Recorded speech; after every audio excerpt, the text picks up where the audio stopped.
ये जो क्षेत्रीय छत्रप हैं, जो जातीय के नेता हैं, ये लोग कुशवाहा समाज के उपेंद्र कुशवाहा, मल्ला समाज के मुकेश सहनी, दुसाध समाज के चिराग पासवान और मांझी समाज है उसके जीतन राम मांझी। सहनी वोट जिस पर 14 से 15% का दावा करते हैं मुकेश सहनी, 4 से 5% चिराग पासवान दुसाध वोट पे दावा कर रहे हैं। इनके अलावा आप चले आइए आप मांझी जी के पास। जीतन राम मांझी के अगर आप ऑफिशियल स्टेटमेंट को देखिए तो वो महागठबंधन के खिलाफ जहर ही उगल रहे हैं।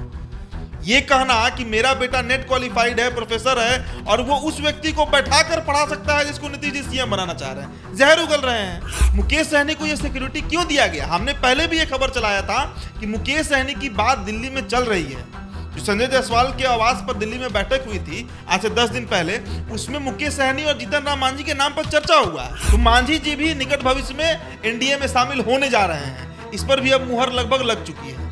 तो चिराग शामिल हो रहे हैं, मुकेश सहनी शामिल हो रहे हैं, जीतन राम मांझी शामिल हो रहे हैं, उपेंद्र कुशवाहा लगभग शामिल हो चुके हैं। आरसीपी सिंह ने अमित शाह से जब बंगला खाली करने का बात किया दिल्ली में कि अब मंत्री हम नहीं है तो बंगला खाली कर देते हैं, अमित शाह ने इनकार कर दिया। और ये खबर भी आप मानकर चलिए कि उपेंद्र कुशवाहा की पार्टी में बहुत ही निकट भविष्य में आरसीपी सिंह ज्वाइन करने वाले हैं। नालंदा से चुनाव भी लड़ने जा रहे हैं आरसीपी सिंह। बीजेपी के पक्ष में हम नहीं बोल रहे हैं, हम जातीय समीकरण समझाने का प्रयास कर रहे हैं कि जो जातीय समीकरण महागठबंधन के साथ थी या है अभी, वो निकट भविष्य में टूटने वाली है। मांझी वोट पे सेंधमारी है, दुसाध वोट पे सेंधमारी है, मल्लाह वोट पे सेंधमारी है, तो बचा कौन? यादव और मुस्लिम, वो तो वैसे भी आरजेडी के साथ। आप खुद सोचिए कि जिस एमवाई में अगर एम पे भी सेंधमारी गोपालगंज में हो चुका है, गोपालगंज में देखे हैं हम लोग, साधु यादव को वोट नहीं किए मुसलमान, कुसुम देवी को वोट नहीं किए मुसलमान, मोहन गुप्ता राजद प्रताप सिंह को वोट नहीं किए मुसलमान। नीतीश कुमार के दृष्टिकोण से देखिए तो उनके लिए अब बिहार का गद्दी बहुत मायने नहीं रखता है। लेकिन ये भी अकाट्य सत्य है कि नीतीश कुमार अपने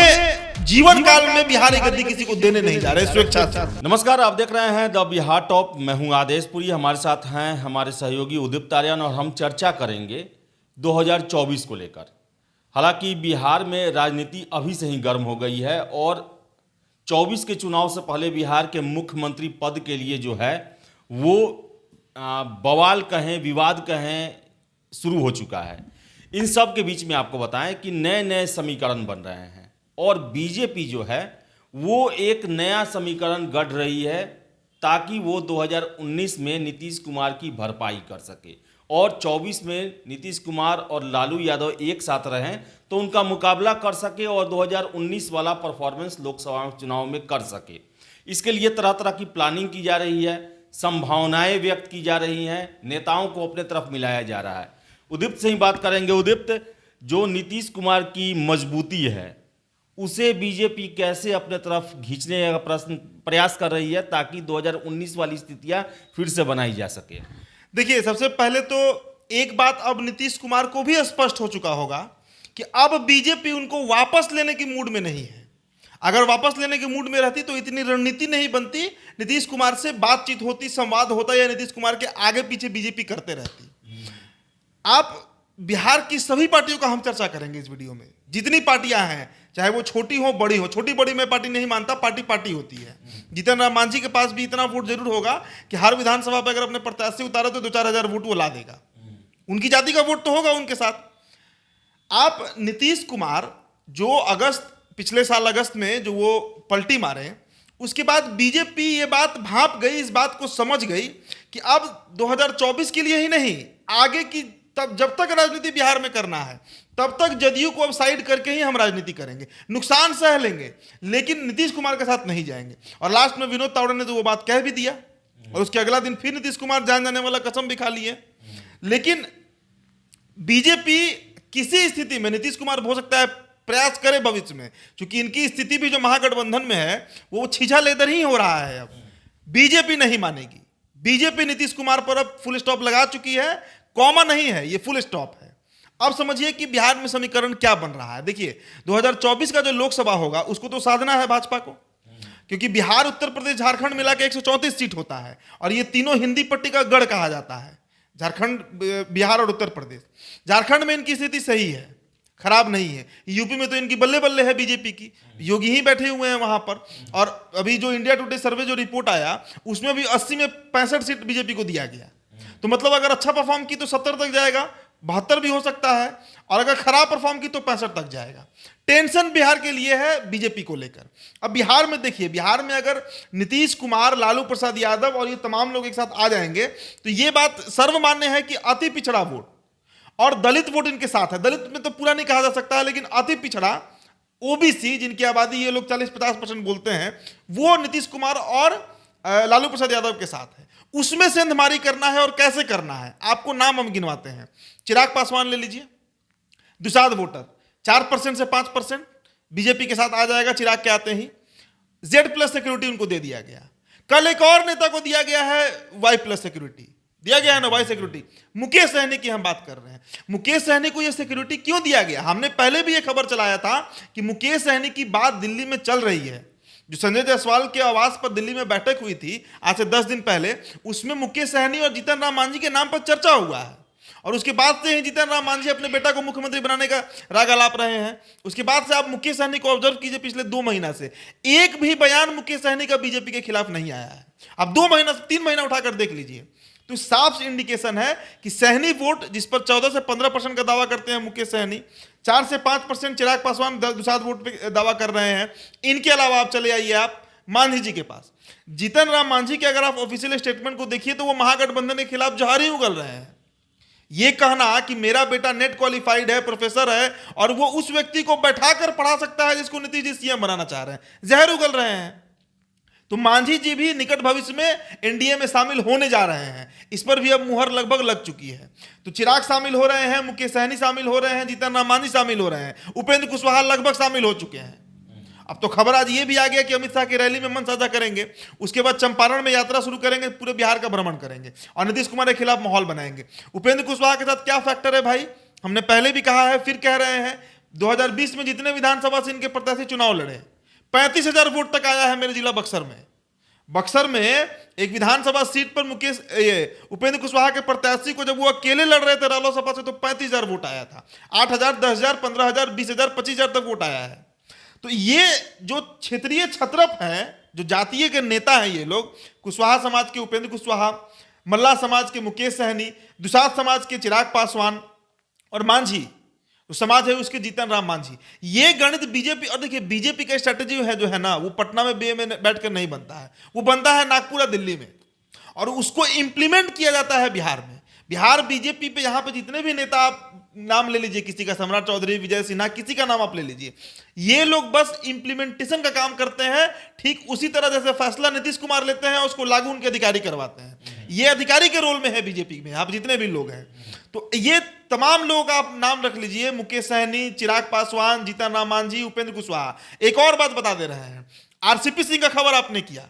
आरसीपी सिंह ने अमित शाह से जब बंगला खाली करने का बात किया दिल्ली में कि अब मंत्री हम नहीं है तो बंगला खाली कर देते हैं, अमित शाह ने इनकार कर दिया है। मतलब आरसीपी सिंह को भी मंत्रिमंडल में रखना है। और ये खबर भी आप मानकर चलिए कि उपेंद्र कुशवाहा की पार्टी में बहुत ही निकट भविष्य में आरसीपी सिंह ज्वाइन करने वाले हैं। नालंदा से चुनाव भी लड़ने जा रहे हैं आरसीपी सिंह, और उनके पास कोई सीट तो और है नहीं। तो लवकुश पे सेंधमारी है, मांझी वोट पे सेंधमारी है, दुसाध वोट पे सेंधमारी है, मल्लाह वोट पे सेंधमारी है। तो बचा कौन? यादव और मुस्लिम, वो तो वैसे भी आरजेडी के साथ है। बाकी ब्राह्मण ले लीजिए, बनिया ले लीजिए, बढ़ई ले लीजिए, दलित सब लगभग अधिकतर समुदाय जो है वो बीजेपी का ही वोटर है। देखिए बीजेपी के पक्ष में हम नहीं बोल रहे हैं, हम जातीय समीकरण समझाने का प्रयास कर रहे हैं कि जो जाति समीकरण महागठबंधन के साथ थी या है अभी, वो निकट भविष्य में टूटने वाली हैं, बहुत हद तक टूट भी चुकी हैं। उपेंद्र कुशवाहा का जाना भले ही नीतीश कुमार पल्ला झाड़ लें, लेकिन नीतीश कुमार को बखूबी ये बात पता है कि उपेंद्र कुशवाहा के जाने से हर लोकसभा के दृष्टिकोण से 40 से 50,000 वोट और विधानसभा के दृष्टिकोण से 10 से 12,000 वोट खिसक गया है जेडीयू का।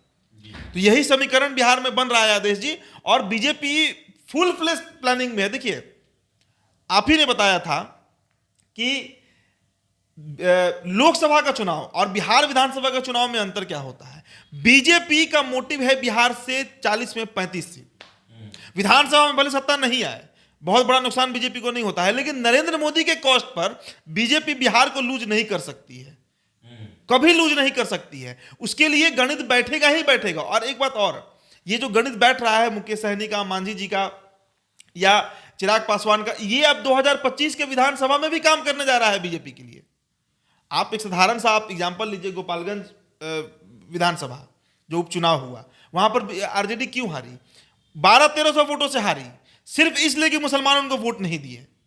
शहाबुद्दीन परिवार को लेकर जो एक AIMIM जो है, ओवैसी की पार्टी जो है, वो भी तो एक तरह से कहा जाए तो बीजेपी के लिए ही बैटिंग कर रही है। बिल्कुल उसका में 18 से 22 सीटों पर हरवाने में उनका योगदान रहा। बेहद बहुत बढ़िया सवाल है रहा आपका। देखिए, हम भूल रहे थे इस एंगल को, तो हम भूल ही रहे थे। अभी आप खुद सोचिए कि जिस MOI में अगर एम पे भी सेंधमारी गोपालगंज में हो चुका है, गोपालगंज में देखे हैं हम लोग, साधु यादव को वोट नहीं किए मुसलमान, कुसुम देवी को वोट नहीं किए मुसलमान, मोहन गुप्ता राजद प्रत्याशी को वोट नहीं किए मुसलमान, लेकिन अवैसी के जो वो प्रत्याशी थे, उनका नाम मैं भूल रहा हूं, मुर्तजा कुछ नाम था उनका, उनको वोट किया गया, 12,000 वोट आया AIMIM को। तो अगर मुस्लिम वोट में भी सेंधमारी कर दे रही है बीजेपी, और इधर ये जाति समीकरण बैठा ले रही है, तो फिर आप ही बताइए कि कैसे बीजेपी से टक्कर ले पाएंगे महागठबंधन के लोग। और अभी तो इनमें अपने में नहीं बन रहा है। अभी तो नीतीश कुमार गद्दी सौंपने का कहते हैं, ललन सिंह कहते हैं कि देखा जाएगा, फिर कहते हैं कि तेजस्वी के नेतृत्व में ही चुनाव लड़ेंगे, लेकिन तेजस्वी CM फेस होंगे कि नहीं, इस पे डाउट है। किसी तरह की कुछ और बयान दे रहे हैं, सुधाकर सिंह रोज जहर उगल रहे हैं नीतीश कुमार के खिलाफ। तो पहले महागठबंधन ही कितना टिकाऊ रहेगा और कितना स्थायित्व है इस गठबंधन में, यही अभी सवालिया निशान है। इसको क्या लग रहा है आपको कि जो महागठबंधन है उनका टारगेट अभी 2024 न होकर बिहार की गद्दी पर ही केंद्रित है क्या? और नीतीश कुमार को भी मजबूरन उसी पे आना पड़ रहा है, 24 का तैयारी छोड़कर बिहार के गद्दी पर ही अभी खेल चल रहा है। देखिए, तेजस्वी यादव के लिए लोकसभा का कोई मायने मतलब नहीं है। तेजस्वी यादव लोकसभा में 5-10 सीट ला के भी क्या ही कर लेंगे, उनको पता है। लेकिन अगर बिहार में सत्ता से लंबे समय से दूर है, 18 साल से ये सत्ता से दूर है, अभी सत्ता में है लेकिन दूसरे नंबर पे है, सत्ता में मेन जगह पे, मेन पॉइंट पे नहीं बैठे हुए हैं। तो ऐसी स्थिति में तेजस्वी यादव के लिए तो लोकसभा का कोई रेलेवेंस ही नहीं है, कोई रेलेवेंट फैक्टर नहीं है कि 2024 में बीजेपी बिहार से 40 में 39 सीट ला रही है कि बिहार में 40 में 9 सीट ला रही है। उनके लिए है 2025 में मुख्यमंत्री का गद्दी, और उसके लिए वो किसी भी लेवल पे कॉम्प्रोमाइज करेंगे या किसी भी लेवल पर किसी का भी कुर्बानी दे सकते हैं, इवन नीतीश कुमार उसमें इंक्लूडेड है। लेकिन नीतीश कुमार के दृष्टिकोण से देखिए तो उनके लिए अब बिहार का गद्दी बहुत मायने नहीं रखता है। लेकिन यह भी अकाट्य सत्य है कि नीतीश कुमार अपने जीवन काल में बिहार की गद्दी किसी को देने नहीं जा रहे, स्वेच्छा से नहीं देंगे। लेकिन अगर लोकसभा में कोई बड़ा करिश्मा हुआ तो हो सकता है कि तेजस्वी यादव को दे भी दे। तो तेजस्वी के लिए बिहार की गद्दी और नीतीश कुमार के लिए बिहार की गद्दी के साथ साथ लोकसभा दोनों महत्वपूर्ण है। आप 24-25 की बात कर रहे हैं, लेकिन जैसा बयान अभी भाई वीरेंद्र का आया, फिर से गोपाल मंडल का आया, रामचंद्र पूर्वे का आया, फिर से शिवानंद तिवारी का आया, ये तो 24 क्या 23 में भी अब होली तक ही इंतजार करने के मूड में है। तेजस्वी यादव हम बता तो रहे हैं कि 18 साल से गद्दी से बाहर है, सत्ता से बाहर है, हैं भी तो अभी दूसरे नंबर पे हैं और रहमो करम पे हैं नीतीश कुमार के। ये बर्दाश्त नहीं है, इसलिए ये लोग बार बार, देखिए नीतीश कुमार को ये लोग चना के झाड़ पे चढ़ा रहा है। भाई जगदानंद सिंह को नहीं पता है क्या ये बात? शिवानंद तिवारी इस बात को, इतने बुजुर्ग पॉलिटिशियन है ये लोग, 50 साल से ये लोग राजनीति कर रहा है, इनको भी पता है कि 24 में कितना सीट जदयू और राजद को आने जा रहा है और वो सीट कितना कारगर होगा नीतीश कुमार को पीएम बनाने के लिए। कांग्रेस आखिरकार क्यों दुत्कार रही है जदयू को? यही कारण है ना कि उनका चरित्र पर सवाल है। ऐसी स्थिति में अगर ये 10-15 सीट ले भी आएंगे तो कौन सपोर्ट करेगा इनको? ना केसीआर इनके साथ है, ना बीजेडी इनके साथ है, ना सपा इनके साथ है, ना ममता बनर्जी इनके साथ है। अरे अभी तेजस्वी यादव ही इनके साथ रहेंगे कि नहीं, इस पर शंका है। तो ये सब बेतुका बात है। लेकिन बीजेपी 25 तारीख को रैली होने वाला है जिसमें सभी जो महागठबंधन के मेंबर हैं वो एक तरह से 24 के चुनाव का आगाज करेंगे। क्या लगता है कितना मजबूत मैसेज वहां से दे पाएंगे जैसा अभी स्थिति चल रहा है? पहले तो सब लोग शामिल होते हैं कि नहीं, उसी पे शंका है। पहले तो कल भी कृषि रोड मैप का था, 2 घंटा तेजस्वी यादव ने इंतजार करा दिया था नीतीश कुमार को। तो पहले कितने लोग शामिल हो रहे हैं उस पर निर्भर करेगा। और 25 तारीख को रैली है, लेकिन इस बीच जो विजय मंडल का बयान आया कि होली तक नीतीश कुमार, और कल नीतीश कुमार का भी एक बयान आया कि 72 साल मेरी आयु हो चुकी है, अब कितना दिन, समझिए। तो हो सकता है कि पहले जदयू के ही कितने नेता शामिल हो। नीतीश कुमार तो पहुंचेंगे वहां पर, चूंकि तो मान ही लिए हैं तेजस्वी यादव को उत्तराधिकारी। ललन सिंह पहुंचते हैं कि नहीं, विजय चौधरी पहुंचते हैं कि नहीं, ये संजय झा पहुंचते हैं कि नहीं, और भी जो जदयू के नेता हैं उसमें कितना लोग पहुंचते हैं, उसके बाद ही पता चलेगा कि क्या प्रभाव वो रैली छोड़ रहा है बिहार पर। तो आपने देखा कि कैसे बीजेपी जो है वो 2024 के चुनाव में तैयारी में लग चुकी है और बिना नीतीश कुमार के कैसे 2019 का जो परिणाम था उसे दोहराया जाए, उसके लिए भी कार्य करना शुरू कर दिया गया है। और महागठबंधन की बात करें तो अभी 2024-25 से ज़्यादा उनका ध्यान जो है बिहार के मुख्यमंत्री की गद्दी पर है और खींचतान चल रहा है। जहां पर आरजेडी की मांग है कि जल्द से जल्द तेजस्वी को सीएम बनाया जाए, तो वही जो जदयू जो है इसे लटकाने के चक्कर में लगी हुई है। तो देखने वाली बात है कि आगे क्या होता है, लेकिन बीजेपी बिहार में अपना बिसात बैठाना शुरू कर दिया है और 25 को महारैली है पूर्णिया में।